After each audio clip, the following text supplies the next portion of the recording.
but generally speaking, what's the value of a map? The way I explain it is that if you imagine you and I are in the middle of Beijing, yeah? Neither of us speak Chinese, okay? Yeah. And we're lost. Absolutely. What would we do? Use a Google if it's possible. There you go. Get your phone out, and you'd open up a map. And what does a map tell you? It tells you firstly where you are. It tells you what's around you. And on that map, you can turn around and say, well, do we want to go there, Ruth? Do we want to go there, or do we want to go here? We make a decision together.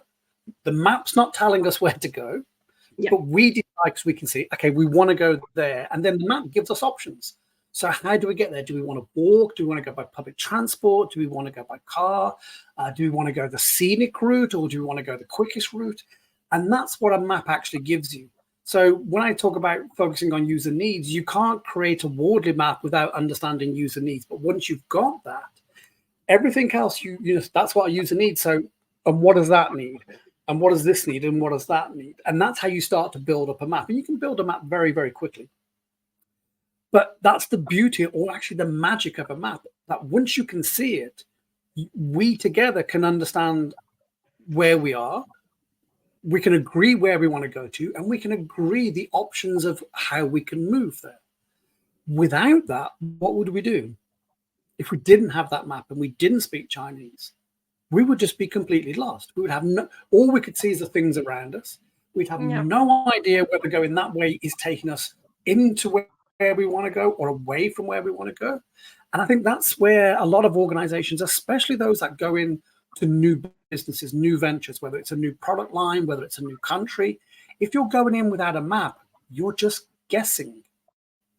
And I've been in that, as I said, I've been in that situation where I'm the senior person in the company. And then it falls on your shoulders. And I was having this conversation with somebody yesterday.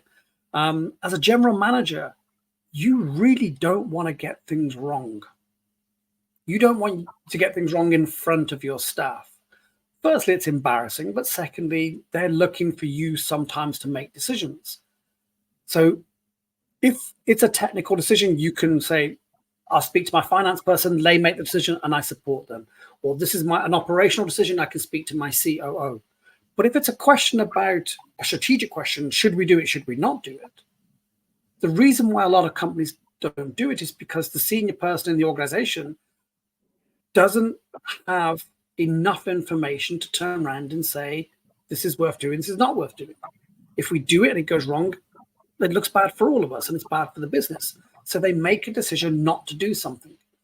But in a world that's changing dramatically, not doing anything is not going to be a very good strategy because your rivals are doing things. The example of the Chinese coming into this market. Western companies said, for now, we're not going to sell our cars in Russia. And they've lost the market. And this was their biggest market because, as I said, it's the largest European market. So doing nothing is not an option. But if you're a leader, you then are left with a choice of making a guess, which isn't a good strategy. Yeah. Or then doing a lot of analysis. And that analysis is slow, it's expensive, and often it's confusing. What you actually need, I would say, is a map where you can gather your people together and different people and say, that's our understanding of where we currently are. Based on that, is there anything we're missing?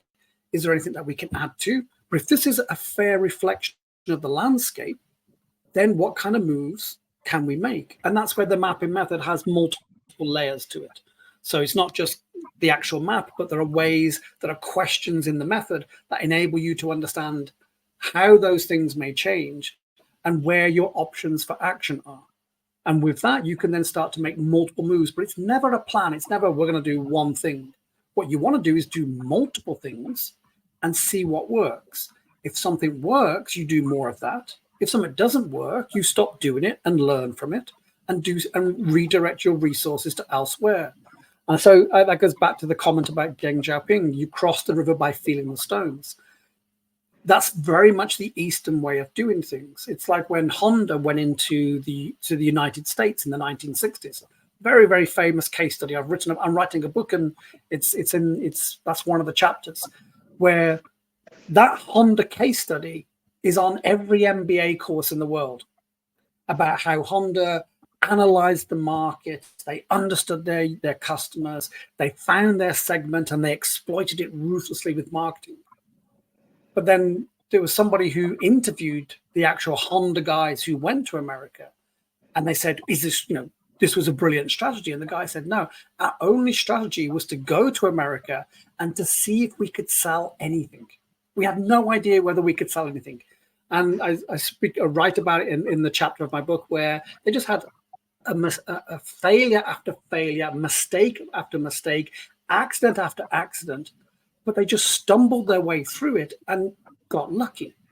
And that's the idea, is that if you stick to a plan, you're only focused on one thing.